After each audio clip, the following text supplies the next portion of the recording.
ba'd, ya, perlu diketahui bahwa dukun itu istilah.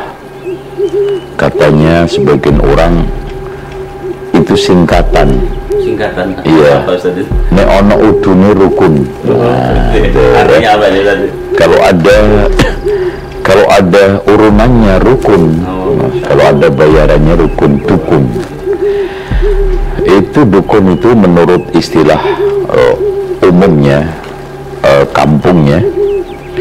Kalau paranormal menurut istilah medianya. Kalau kiai berkaromah menurut istilah pesantrennya.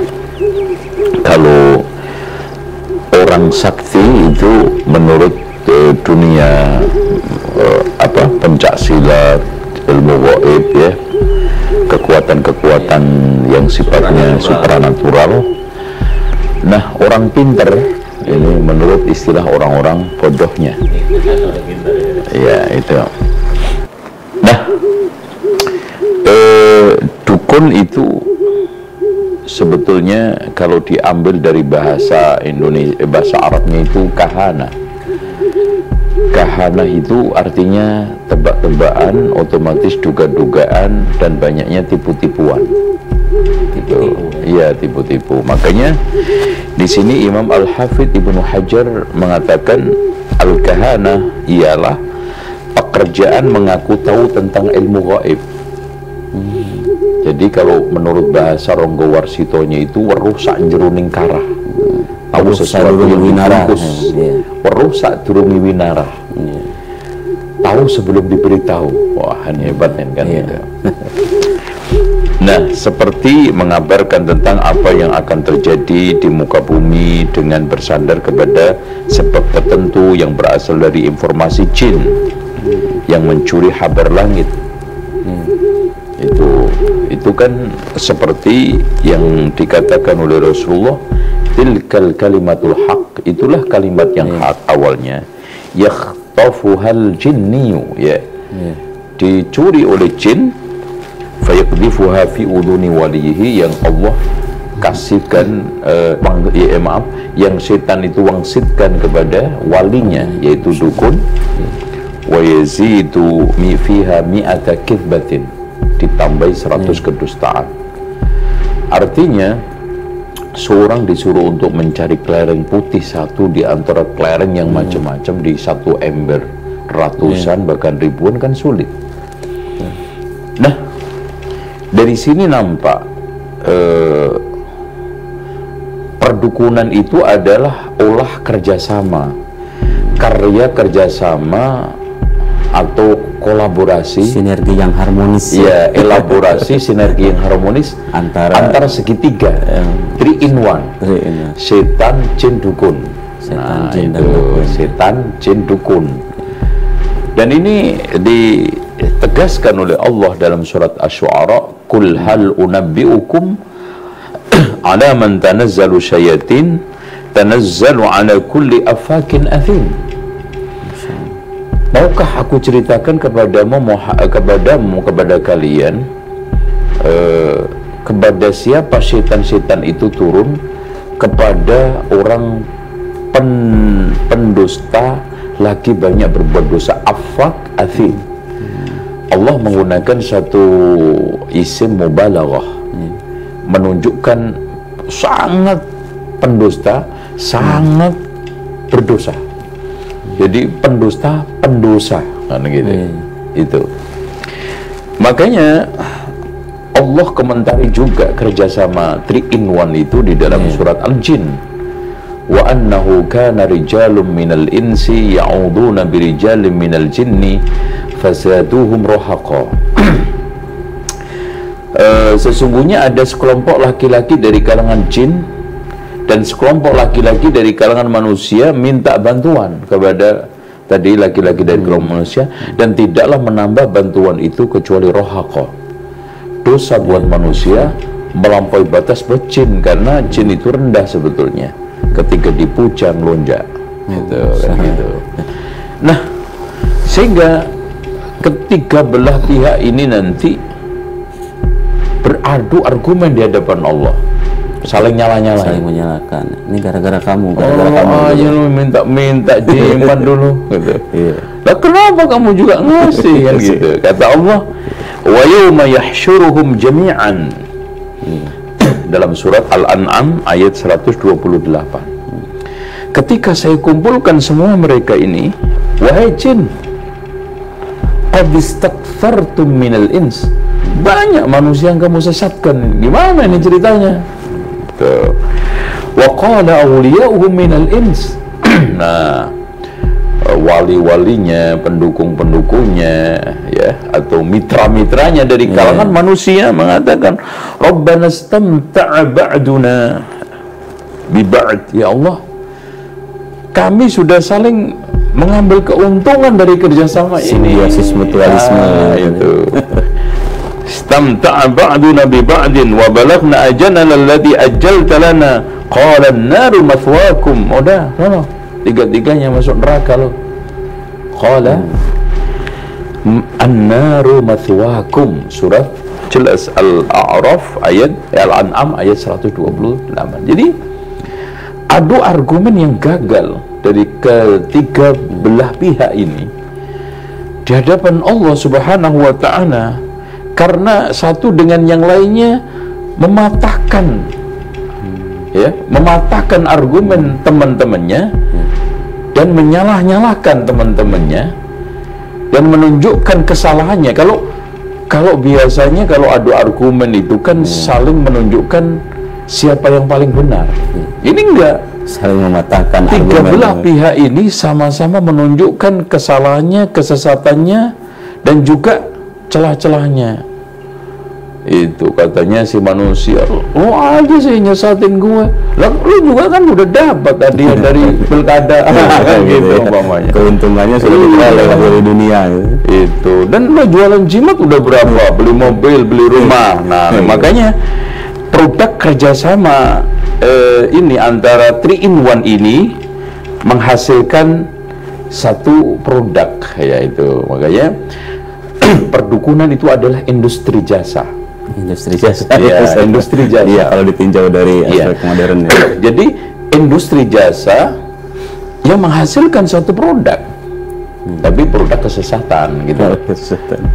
Nah, di antara produk-produk itu adalah jaljalut kuantum, ilmu mahkota ashabul kahfi, tasbih karomah, minyak syamsiyah, minyak yasinan akbar, minyak yasinan kubro, rizki dikir jiki Sulaiman, uang kadam karomah, asma mahabba akbar, gelang tangan karomah, macam-macam.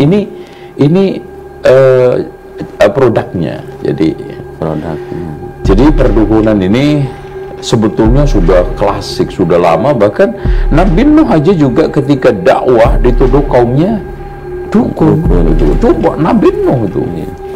Dan bahkan kalau kita membaca sejarah raja-raja itu, hampir semua raja-raja Persia Romawi punya dukun, punya penasihat gitu ya, sebagai dukun. Dan anehnya, ajaibnya, berdasarkan penelitian itu dukun itu sekarang juga lebih banyak daripada profesor. Jumlah dukun. Jadi di dunia ini dukun-dukun kelas kakap itu lebih banyak daripada jumlah profesor. Karena untuk jadi profesor lebih susah ya Ustaz. Iya, sekolahnya lama. Udah enak, gampang, terus duitnya banyak. Iya, betul. Profesor udah susah, duitnya nggak banyak. Kalau nggak menghasilkan karya malah dicabut. Iya, nggak ada karyanya dicabut tuh profesor. Nah, itu yang versi ilmu putih, karena perdukunan ini mereka bagi menjadi 3 ilmu: ilmu putih, ilmu hitam, ilmu merah, ilmu kuning. Ada kelompok-kelompok. Iya, itu. Adapun ilmu putih hitam, ajian lebur sukmo rogo, susuk cair wijoyo sukmo, pelet aji jaran goyang, pelet aji semar mesem, pelet aji ini trisno gandrung, pelet pato asmoro, susuk 7 bidadari, raja pengikat sukmo, aji penglaris semar kuning, aji brojo sewu, mustika pengasen semar mesem, aji mustika ratu, pelet gendam asmoro, mahabba karisma bulan purnomo, ilmu gaib sukmo sejati, ajian gaib damian perkasa, aji puter giling sukmo, minyak suci penakluk cinta, belian merah delima, aji naga penyatu jiwa, peci pengaruhi bowo, dan raja serta rompi rijalullah, rompi yang memiliki kekuatan gaib juga. Bahkan di sana ada Wesi Kuning, ada keris Nabi Adam, dan sampai terakhir adalah kitab-kitabnya, di antara yang paling masyhur kitab Mujarobat, ada kitab Syamsul Ma'arif, Syumusul Ma'arif, apalagi macam-macam itu ya. Produk-produk perdukunan itu. Ini adalah produk industri jasa perdukunan. Makanya kalau kita logikakan, ya sah-sah saja menurut ilmu barat, karena sains barat itu kan bebas nilai. Nah ini jadi kenapa perdukunan ini bisa dijustifikasi oleh suatu akademisi. Bahkan ini sudah saya khawatirkan jauh-jauh, Mas. Sudah saya khawatirkan jauh-jauh akan ada fakultas fisik, fakultas ilmu sihir dan perdukunan. Nah itu ternyata ini sudah mendekati kebenaran. Karena ketika mereka itu memahami suatu sains adalah bebas nilai, selagi masih bisa dilogikakan maka itu benar, maka perdukunan bisa saja benar. Perdukunan adalah suatu hal yang logis, karena di sana ada suatu kerjasama, kolaborasi, elaborasi antara tiga pihak, setan, jin, dan manusia. Dan itu sah-sah saja, karena masing-masing mereka juga makhluk, menghasilkan satu barang kerjasama dalam satu industri jasa, yaitu perdukunan, menghasilkan produk-produk yang toh manfaat juga buat orang-orang. Kalau ditinjau dari aspek daripada suami istri tengkar terus, kan bagus. Nah itu memberikan manfaat gitu ya. Iya, menurut versi mereka. Namun di satu sisi Ustaz, Islam adalah agama yang logis, maksudnya bisa dicerna oleh nalar gitu ya. Sementara kan perdukunan ini suatu hal yang di luar nalar gitu ya. Namun yang cukup mengherankan saat ini gitu ya, masih banyak khususnya kalangan kaum muslim gitu ya, yang masih percaya gitu dan menjadi konsumen dari industri perdukunan tadi. Kenapa itu Ustaz? Ini problematikanya gini. Jadi kenapa di Indonesia ini perdukunan laris? Sangat laris ya. Karena satu, Islam yang berkembang ini adalah Islam yang berbau animistik, sufistik, Hinduisme, atau kalau kita kerucutkan ke dalam satu bahasa, sinkretisme agama. Dari sinilah membuat satu yang sulit mereka awam yang tidak mendalami agama untuk membedakan di antara mana itu ruqyah, mana itu dukun, mana ini Hindu, mana animisme, mana sufi, mana sinkretisme, mana Islam yang murni. Itu sulit bagi mereka. Sehingga dari situlah mereka yang awam. Nah, yang kedua, mereka kecenderungannya orang itu kalau kepepet kan, Mas. Kepepet itu kan ibarat tenggelam, rumput aja buat pegangan. Segala dipegang. Jangankan akar pohon beringin ya. Akar rumput aja dipakai. Nah, di sini orang lebih pakai jalan pintas, apalagi pergi ke dukun mahal. Terus pergi ke rumah sakit mahal, dokter, habis dari dokter malah sakit karena kaget biayanya. Mendingan ke dukun. Di sana ada paket-paket, ada paket yang promo, hemat, ada paket hemat, ada paket sederhana, ada ekonomis, ada yang paket ikhlas sekedarnya, tapi juga ada paket yang bisnis, enak gitu loh. Jadi dari situlah. Nah ketiga, banyaknya tokoh-tokoh yang itu menjadi tokoh public figure kedukun, yang konglomerat, yang pengusaha katanya berhasil, yang si fulan baru berumah tangga sekarang, masya Allah ya, hidupnya mewah, berlimpah harta, katanya berhasil dapat doa dari kiai ini. Nah, kemudian yang tidak kalah pentingnya juga, orang-orang yang punya potensi untuk menjadi dukun daripada nganggur. Ya enak jadi dukun aja. Kerja susah. Iya, nggak ada sertifikasi. Kalau guru sertifikasi nggak lolos oleh organisasi profesinya ya. Iya. Terus kemudian yang kedua, dia bisa menekuni sendiri dan bisa bikin versi sendiri. Dan kemudian didatangi orang, hidupnya wah, coba calon bupati aja datang ke saya, calon lurah, calon masya Allah kan gitu. Pengusaha besar aja datang. Pengusaha besar, artis apa lagi.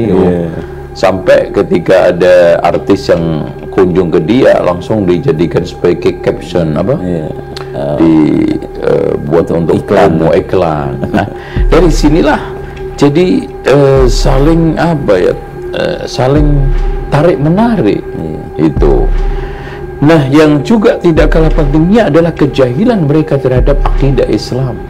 Bahayanya perdukunan itu kan, bagaimana sihir, bagaimana, coba bayangkan Jundub Ibnu Junada aja mengatakan haddus sahir darbatun bisayf, hukuman tukang sihir itu dipenggal lehernya loh. Nah ini kalau dia mengerti bahaya syirik, bahaya datang kepada dukun ini insya Allah dia akan meninggalkan gitu. Nah dari sinilah kenapa dukun itu laris di Indonesia gitu.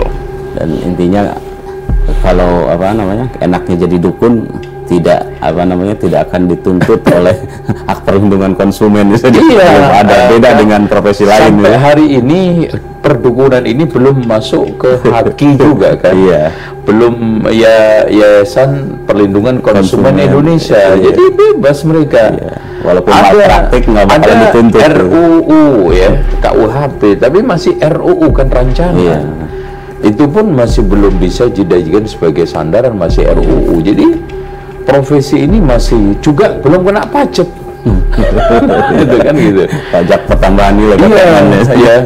Dan anehnya di sini sebagian dukun itu kaya raya melimpah lebih daripada guru-guru yang sudah tersertifikasi, tapi tidak kena pajak nilai, tidak kena pajak gaji ya.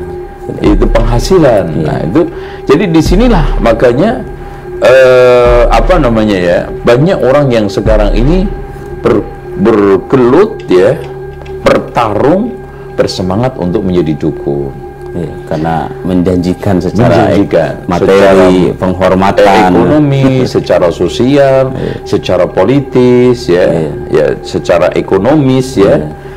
Ini semuanya memberikan satu janji yang menggiurkan ya Allah. Namun di satu sisi tentu bagi kita sebagai umat Islam, kaum muslimin ya, ada ancaman yang sangat keras dari Allah Subhanahu wa taala ya Ustaz untuk kaum muslimin yang masih percaya menjadi kepada dukun atau bahkan menjadi pelaku dukun sendiri. Apa ancaman yang paling keras dari Ustaz? Bagi coba bayangkan gini ya, ada dua hadis yang kita bisa jadikan landasan ya. Satu hadis ada di dalam Sahih Muslim, satu hadis yang ada di dalam Musnad Ahmad, di mana Rasulullah mengatakan man ata arrafan fasa'alahu an syai'in lam yuqbal lahu salatu arba'ina laylatan. Siapa yang mendatangi dukun menanyakan sesuatu, maka tidak diterima sholatnya 40 malam, maksudnya juga sehari semalam. Coba, ini yang datang, gimana yang didatangi? Bagaimana yang pelakunya itu sendiri? Iya, ini yang bertanya, bagaimana yang ditanya gitu. Sementara yang ditanya itu kadang-kadang ada yang awam, ada yang jahil, ada yang sekedar ikut-ikutan. Sementara pelakunya ini pasti profesional. Di dalam hadis yang dikeluarkan oleh Imam Ahmad tadi, man ata arrafan aw kahinan, siapa yang datang kepada peramal dan dukun, fasa'alu an syai'in, menanyakan tentang sesuatu, fasaddahu bima yaqul, membenarkan apa yang dia ucapkan, faqad kafara bima unzila ala Muhammad, maka dia telah kufur terhadap apa yang diturunkan Nabi Muhammad. Ini lebih-lebih lagi memberikan suatu penegasan lebih parah lagi, kufur terhadap ajaran Nabi Muhammad. Jadi bahaya. Artinya serendah-rendahnya perdukunan itu akan bisa menjadi pintu kepada kekufuran. Kalau seandainya tidak kufur benar-benar, tapi bisa saja kufur. Mengarah ke sana katanya. Iya, karena jelas Allah mengatakan wattaba'u ma tatlu syayatinu ala mulki Sulaiman wa ma kafara Sulaiman walakinna syayatina kafaru yu'allimuna an-nasa sihr walakinna syayatina kafaru. Jadi orang yang mengajarkan sihir yang itu bagian daripada perdukunan dan itu adalah hasil produknya dari jasa perdukunan tadi, yaitu sihir, Allah katakan walakinna syayatina kafaru. Makanya para ulama memberikan satu penjelasan, kalau sebab-sebab sihirnya itu diambil dari hal-hal yang kufur kepada Allah, maka dia kufur. Kalau tidak itu di dalam tengah-tengahnya. Intinya minimal kalau seandainya sihir yang dia perlakukan sekarang ini tidak ada unsur kekufuran, minimal dosa besar. Minimal dosa besar ini bisa menjurus kepada kekufuran, gitu loh ya. Makanya faqad kafara bima, yang tanya aja bisa berpotensi kufur kok. Apalagi yang ditanya. Nah, di sini juga syaitan yang belajar saja itu kufur. Ya. Walakinna syayatina kafuru maaf ya, wattaba'u ma tatlu syayatinu ala mulki Sulaiman wa ma kafaru Sulaiman walakinna syayatina kafaru yu'allimun, ya, mengajarkan. Berarti di sini Allah mengungkapkan dengan satu ungkapan yang tegas jelas, dukun, tukang sihir yang mengajarkan, menerapkan, mencontohkan, mempraktekkan dan juga meneladani kesihiran ini, perdukunan adalah kufur kepada Allah Subhanahu wa taala. Sangat luar biasa ancaman dan dampak dari perdukunan gitu. Itu dari segi akidah memang sangat bisa merusak gitu ya Ustaz ya. Iya, merusak. Jadi kan gini Mas, dari sisi perdukunan ini bisa syirik dari sisi syirik rububiyah. Kenapa? Karena dia kadang mengklaim bisa mendatangkan rezeki untuk orang lain. Terus kemudian orang yang datang itu bisa meyakini bahwa si dukun ini sumber rezeki saya. Kan rububiyah rezeki, gitu. Iya kan? Bahkan yang menyembuhkan saya itu dukun ini. Kan wa idza maridtu fa huwa yashfin. Keyakinan bahwa Allah lah yang mematikan saya, menghidupkan saya, terus kemudian memberi rezeki saya, bahkan menyembuhkan saya, itu kan rububiyah. Ternyata ini dipindahkan kepada dukun, seorang manusia itu. Ya, dan juga bisa masuk pada syirik uluhiyah. Karena dia nanti melakukan persembahan-persembahan kepada selain Allah. Sajen, ya. Terus kemudian menyembelih untuk selain Allah, ya. Kemudian disaji, ya, kepala kerbaunya ditanam di sini, di jembatan ini, ayam putih dibuang kepalanya di tempat angker ini, keramat. Ini jadi bisa masuk kepada syirik rububiyah, bisa masuk kepada syirik uluhiyah, kan gitu. Dengan demikian bahaya. Belum lagi nanti kan pasti dukun itu dimusuhi orang kalau nyantet keluarganya. Terus zalim berarti kan. Karena menyakiti orang bertahun-tahun. Ada yang bikin linglung, ada yang dibikin sakit-sakitan, ada yang dibikin pusing terus nggak bisa gerak, ada yang muntah-muntah, ini kan zalim. Ada yang rumah tangganya sampai terpisah. Gitu. Terus kemudian merusak dagangan orang lain yang laris, misah suami istri yang lagi akor, kan dosa semuanya. Ngasih jimat pelacuran supaya laris, kan itu memotivasi kemungkaran, kan gitu. Dan yang tidak kalah pentingnya adalah mereka itu nanti akan menjadi biang pembenaran seluruh kesesatan yang ada di dalam masyarakat itu. Dari situlah berbagai macam kemungkaran yang didatangkan di dukun, sehingga Jundub ibnu Junadah tadi memutuskan hukuman dukun itu adalah dipenggal lehernya, tapi yang memenggal pemerintah, ya, bukan kita masing-masing. Ambil dukun terus dibunuh, tidak.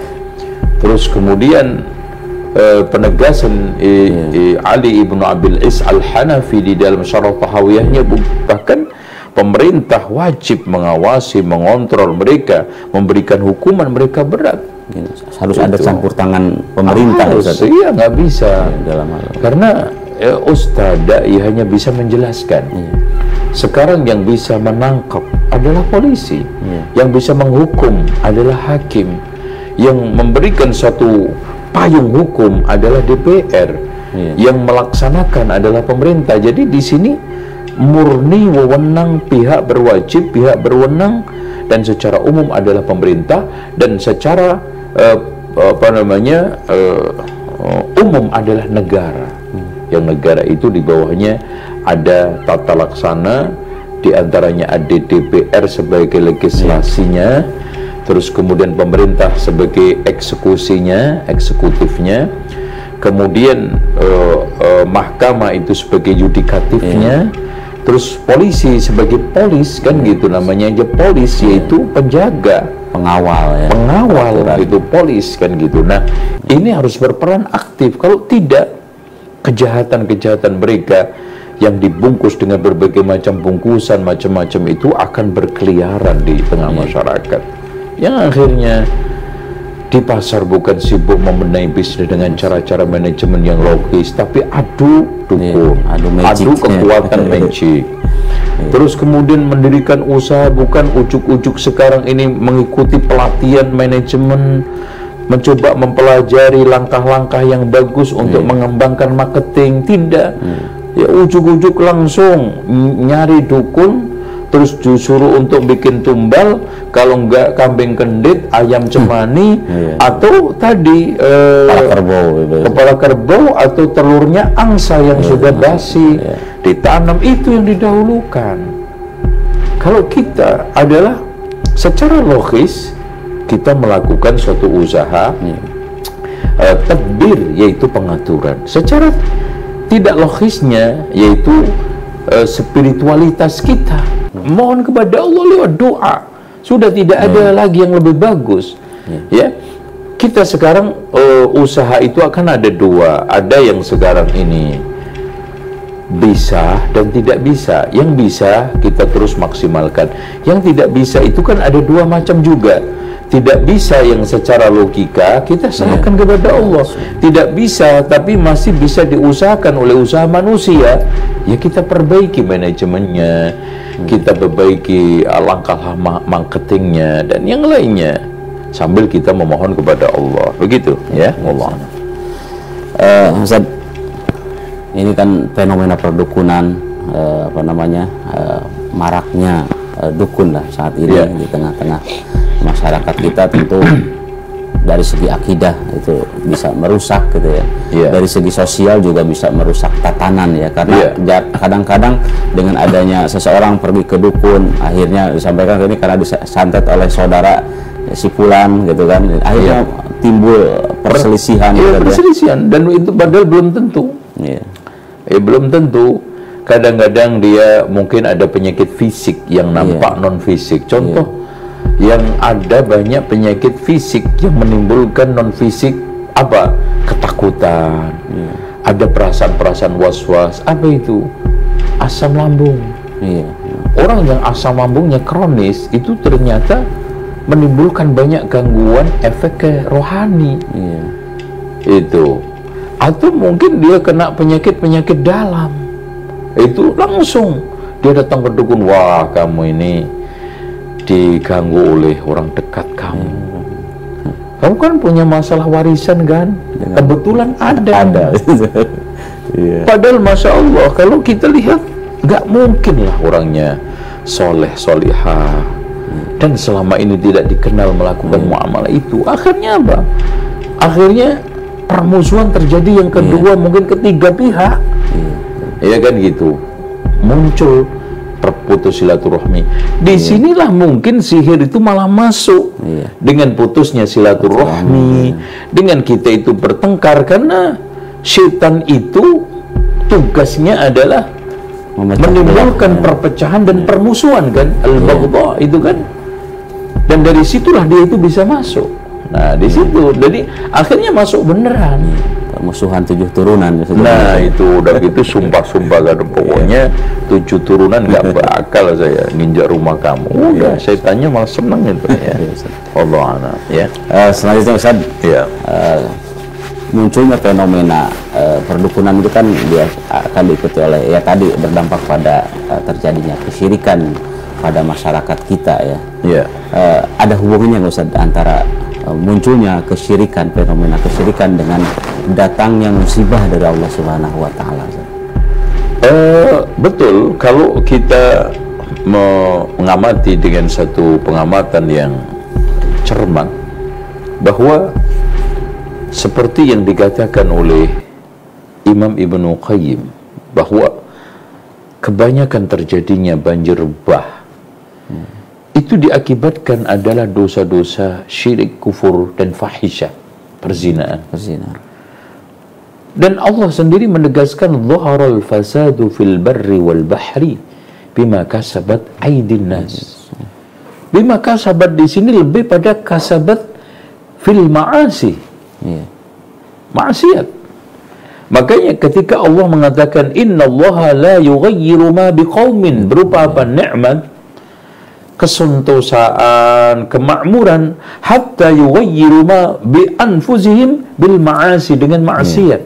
Jadi ma yang kedua adalah kenikmatan dan ma yang kedua adalah maksiat. Artinya kenikmatan itu tidak banyak berubah, bahkan yang menghancurkan, merubah itu manusia sendiri apa? Dengan ma yang kedua yaitu maksiat. Allah juga mengatakan, dan Masya Allah masih banyak rahmat Allah di sekitar kita. Wa ma asabakum min musibatin fabima kasabat aydikum. Jadi musibah-musibah yang menimpa kalian itu sejatinya adalah dari ulah tangan kalian, perbuatan kalian. Wa ya'fu an katsir, yang dimaafkan Allah itu lebih banyak. Masyaallah. Dan Allah juga menegaskan dalam surat An-Nahl kalau nggak salah ya, wa daraballahu mathalan qaryatan kanat aminatan mutmainnatan ya'tiha rizquha raghadan min kulli makan fakafarat bi an'amillah fa'adhaqahallahu libasal ju'i bima kanu yasna'un. Jadi Allah mengumpamakan suatu negeri yang gemari pahwa jinawi, tentrem totora harjo, rizkinya itu mengalir dari hulu hingga hilir, kufur terhadap nikmat Allah. Lihat kan, maka aku cicipkan pakaian kelaparan dan ketidakamanan, pakaian, karena sudah menjadi fenomena kolektif. Semua manusia mengalami ketidakamanan, semua manusia mengalami paceklik. Akibatnya lihat, bima kanu yasna'un, akibat perbuatan mereka. Intinya sampai pada kegundahan, kegelisahan hati kan, kalla bal rana ala qulubihim ma kanu yaksibun kan. Sungguh kegundahan, kegelisahan, keruhnya hati yang dialami oleh semua manusia itu akibat ulah tangan manusia kan gitu. Manusia sendiri. Iya. Dan ini pasti tidak dipercaya oleh orang-orang yang sekuler. Karena tadi sains itu bebas nilai. Udahlah, bencana musibah itu jangan dihubung-hubungkan dengan dosa maksiat. Karena apa? Karena mereka sekuler, bahkan ateis, nggak percaya sama sekali terhadap agama Tuhan, sehingga dia menempatkan seluruh ilmu pengetahuan itu bebas dinilai. Hanya sekedar fenomena alam saja. Iya. Bahkan yang benar harusnya kan ilmu pengetahuan itu bebas dinilai, bukan bebas nilai kan gitu. Kita kritisi. Nah dari situlah sehingga solusi kan Allah Subhanahu wa ta'ala, ada Rasulullah SAW, Allah dulu ya mengatakan, ini berfirman, walau anna ahlal qura amanu wattaqau. Nah kan gitu. Walau anna ahlal qura amanu wattaqau lafatahna alaihim barakatim minas sama'i wal ard, kan gitu. Nah, berarti di sini solusi untuk mengembalikan semua itu adalah beriman, bertakwa, dengan diawali langkah teknisnya apa? Bertaubat, beristighfar, kembali kepada tauhid. Ya, bertaubat, beristighfar, kembali kepada tauhid. Nah, insya Allah kita akan mendapatkan keberkahan itu. Biiznillah. Wallahu a'lam bishawab. Baik, semakin serius ngobrolnya Ustaz ya. Namun kita jeda terlebih dahulu Ustaz, supaya tidak terlalu serius gitu ya. Agak sedikit jeda ngopi dulu silakan Ustaz. Pemirsa sekalian, kita lanjut setelah jeda berikut ini.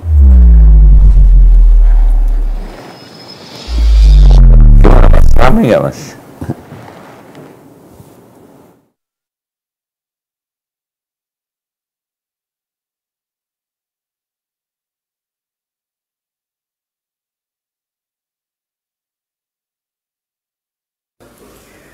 أعوذ بالله من الشيطان الرجيم.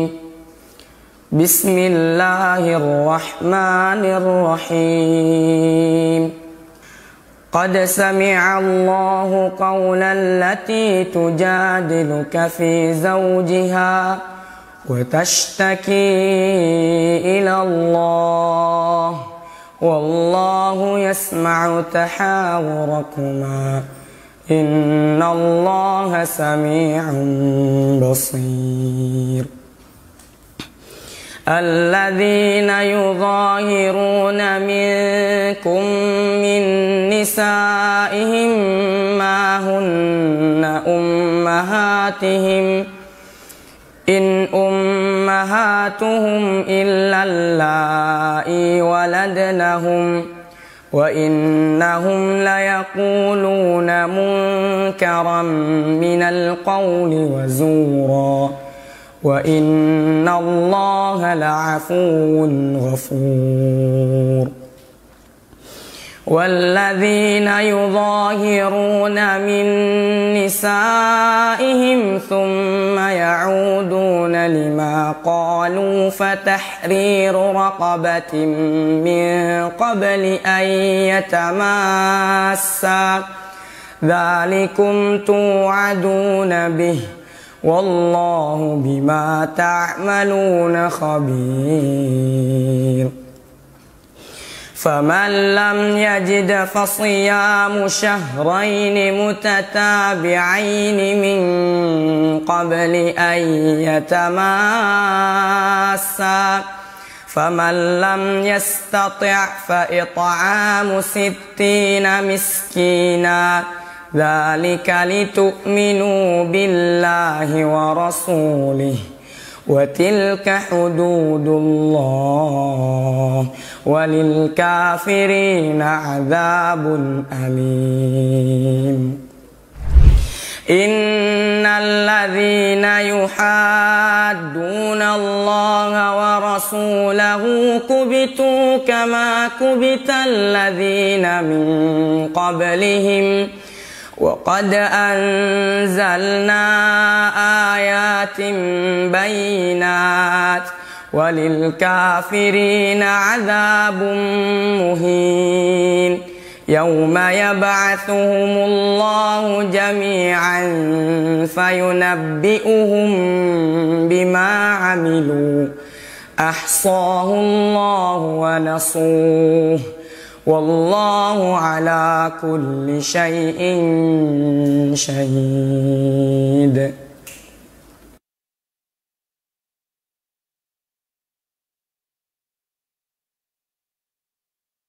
بسم الله الرحمن الرحيم.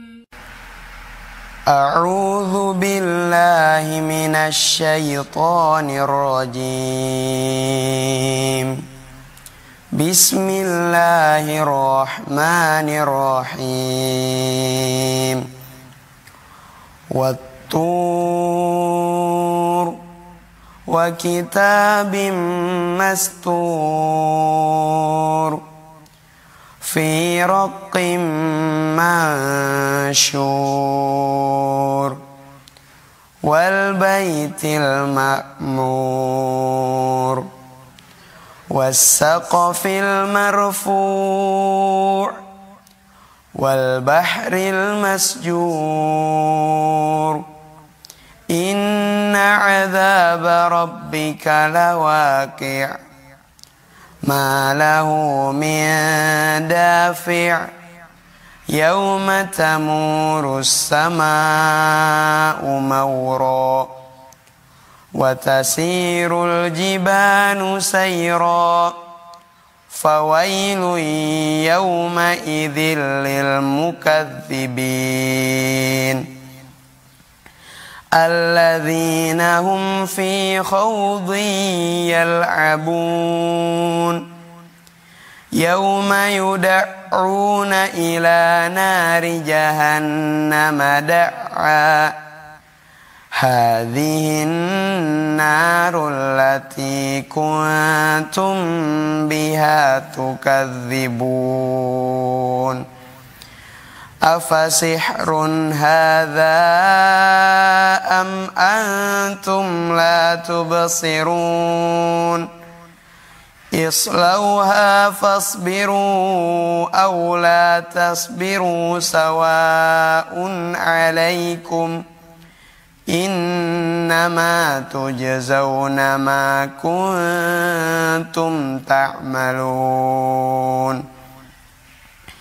إن المتقين في جنات ونعيم فاكهين بما آتاهم ربهم ووقاهم ربهم عذاب الجحيم كلوا واشربوا هنيئا بما كنتم تعملون متكئين على سرر مصفوفة وزوجناهم بحور عين والذين آمنوا واتبعتهم ذريتهم بإيمان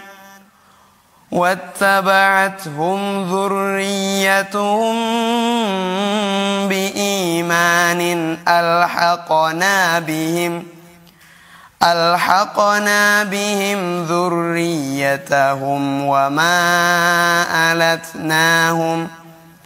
وما ألتناهم من عملهم من شيء كل امرئ بما كسب رهين وأمددناهم بفاكهة ولحم مما يشتهون يتنازعون فيها كأسا لا لغو فيها ولا تأثيم ويطوف عليهم غلمان لهم كأنهم لؤلؤ مكنون وأقبل بعضهم على بعض يتساءلون قالوا إنا كنا قبل في أهلنا مشفقين فمن الله علينا ووقانا عذاب السموم إنا كنا من قبل ندعوه إنه هو البر الرحيم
Pemirsa IHBS TV yang dirahmati Allah Subhanahu wa taala, terima kasih Anda masih bersama kami dalam acara kajian Ahad pagi, ngobrol serius dengan tema Gak Kapok Jadi Dukun. Terima kasih Anda sudah setia bersama kami. Insya Allah kita akan lanjutkan kembali perbincangan kita dengan narasumber kita, Al-Ustadz Zainal Abidin LCMM Hafidhahullahu Ta'ala. Baik pemirsa sekalian, kita akan lanjutkan Ustadz. Saat ini ada satu informasi yang sedang viral ya Ustadz ya di media massa.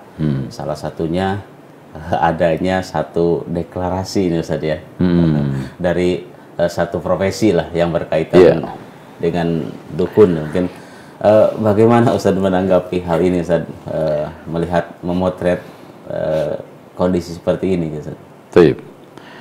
Ya, di era kebebasan dalam tanda kutip yang dibebaskan oleh media, yang dibebaskan oleh pihak-pihak tertentu, apalagi dia punya backing kekuatan dari legalitas yang ada, dari pihak-pihak, dari oknum-oknum yang punya kekuatan, itu sah-sah saja ya. Saya pernah membaca sepintas memang di beberapa media bahwa di sana ada Persatuan Dukun Indonesia ya, sekitar itulah gitu kan, atau Paguyuban Perdukunan Indonesia, atau paranormal. Ya, atau paranormal, terserah apa istilahnya. Sebetulnya paguyuban ini sudah lama, cuma tidak menampakkan di media, tidak berusaha untuk melegalkan di mata umum gitu. Nah, sementara ini mungkin dia sudah waktunya atau ada peluang, maka dia lakukan itu ya. Terlepas apa tujuannya, orang tidak akan bisa berpindah dari suatu arah, melainkan kalau sudah namanya Persatuan Perdukunan Indonesia atau Persatuan Paranormal Indonesia atau apapun istilahnya, adalah orang akan membuat satu kesan itu mengokohkan, itu melegalkan, itu adalah mensupport orang awam untuk makin percaya dan mendapatkan pembenaran untuk datang ke dukun, makin ragu terhadap penjelasan-penjelasan ulama, ustadz, kiai tentang bahaya perdukunan. Itu apalagi memang fakta berbicara, setelah datang ke sana sembuh, setelah datang ke sana dagangannya laris, setelah dapat katok dalam dari dukun, bakso atau mie ayamnya laku, setelah mendapatkan telur angsa dari dukun diletakkan di depan rukonya, dagangannya laris, setelah beli pulpen ajaib bisa lulus ujian nasional atau mungkin diterima ujian masuk perusahaan. Yang tidak kalah pentingnya, setelah dari dukun itu jodoh saya yang sudah lama saya cari nggak dapat langsung dapat. Nah, ini semuanya adalah argumen-argumen yang tampak ilmiah, faktual, tetapi kalau diukur pakai kacamata syariat itu nggak benar. Cuma ketidakbenaran ini kan sulit untuk dijelaskan kepada masyarakat, karena dihadapkan satu fakta, dihadapkan suatu argumen-argumen syubhat tadi dari dukun, bahwa kami cuma perantara, sebetulnya yang memberikan sembahan Allah, dan ini hanya sekedar sarana, ini yang memberikan rezeki adalah Allah, kesembuhan Allah. Jadi itu argumen indah sekali. Dia tidak mau tahu apa isi yang dompet yang diberikan dukun. Dia tidak mau tahu apa isi hizib yang diberikan dukun, isim yang diberikan dukun, dan jimat-jimat yang ditulis oleh dukun nggak mau tahu. Yang penting saya usaha tetap memohon kepada Allah, Dukun hanya perantara saya. Mungkin hajatnya tercapai ya, Ustaz. Hajatnya tercapai. Yang penting kan nggak nyolong, gitu loh Mas. Orang awam itu kan yang penting nggak nyolong kok. Nggak merugikan orang lain. Nggak merugikan itu. Nah itu argumennya. Nah, kalau kita sekarang ini tekankan masyarakat, sosialkan sisi-sisi syariat, baru mereka qul hal unabbiukum ala man tanazzalu syayatin. Berarti dukun itu apapun alasannya, apapun argumentasinya, kerjasamanya itu dengan tiga pihak tadi, setan, jin, dukun, 3 in 1. Kerjasama harmonis tadi ya, Ustaz. Iya, dan afakin athim. Dan Allah katakan juga di dalam surat Al-Jin, wa annahu kana rijalun minal insi ya'uduna birijalin minal jinni fazatum rahaqa. Memang orang itu selalu berbicara efektif, ya kan gitu. Tapi sulit untuk diajak membenarkan normatifnya. Padahal segala sesuatu kalau sudah masuk ke ranah seperti ini, kita itu harus mempertimbangkan 2 hal. Sebagai seorang yang agamis, sebagai orang yang spiritualis, di samping efektif harus juga normatif. Artinya efektif, cepat sembuh, normatifnya benar nggak? Saya berobat pakai khamr, katanya sih bagus, sehat ya. Efektif. Saya sekarang ini sulit cari utangan modal sana sini, minjem riba, efektif kan? Tapi normatif enggak, bener enggak? Nah itu orang diajak bicara normatifnya ini kadang-kadang susah. Parameternya hanya satu saja. Iya, yang efektif tadi. Efektif kalau saya sekarang mau dagang, mau berusaha, sulit nyari modal, apalagi pinjaman hari gini 2M. Ya udah, saya bermuamalah dengan riba aja, selesai, efektif. Tapi normatifnya juga mungkin efektif. Saya daripada rumah tangga susah, biaya mahal, dan juga belum lagi pernak-pernik masalah rumah tangga, nanti ada perselingkuhan, ada pertengkaran, ada salah paham, udah efektif saya. Itu kan gitu.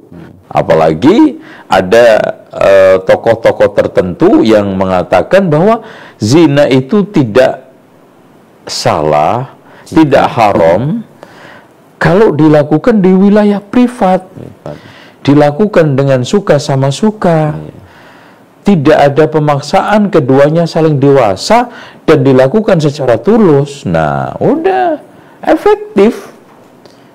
Daripada itu tadi normatif menikah gitu. Wallahu a'lam. Dan Ustaz, ada satu hal gitu yang pernah Ana dengar dari visi misi lah dari organisasi persatuan itu, persatuan yang mohon maaf dukun tadi itu, bahwa supaya menghindarkan masyarakat dari dukun abal-abal katanya, dukun-dukun yang pembohong gitu. Artinya dukun yang tidak tersertifikasi. Iya. Dan yang kedua, yang pertama adalah untuk meluruskan akidah katanya Ustaz. Ini agak sedikit. Ini argumen sama di tahun 70-an ketika melegalkan aliran kebatinan. Dan ini argumen lama, bahkan ratusan tahun lalu ketika melegalkan tarekat. Yang akhirnya dibagi tarekat mu'tabarah dan ghairu mu'tabarah, itu. Begitu juga aliran kebatinan yang sekarang ini disahkan oleh pemerintah berarti terawasi, yang tidak disahkan berarti ilegal. Jadi ternyata sama. Ketika ada istilah tarekat mu'tabarah dan ghairu mu'tabarah, tidak menyelesaikan kesesatan tarekat toh. Dan ketika sekarang ada